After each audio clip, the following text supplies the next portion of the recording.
बिस्मिल्लाहिर्रहमानिर्रहीम। शेख सादी रहमतुल्लाह अलैह फारसी के एक अजीम शायर और सूफ़ी बुज़ुर्ग थे।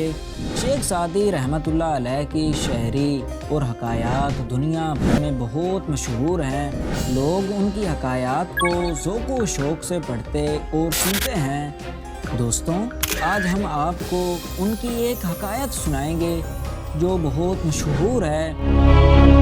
शेख सादी रहमतुल्लाह अलैह फरमाते हैं, मैंने रूदबार के मैदान में एक शख्स को चीते पर सवार होकर आते हुए देखा तो खौफ की वजह से मेरे पाँव चलने से जवाब दे गए। उस शख्स ने मुस्कुरा कर मुझे कहा, ऐ सादी, इसमें घबराने और हैरत ज़दा होने की कौन सी बात है? तू भी अपने रब के हुक्म की नाफरमानी ना किया कर, अल्लाह की मखलूक तेरी गुलाम बन जाएगी।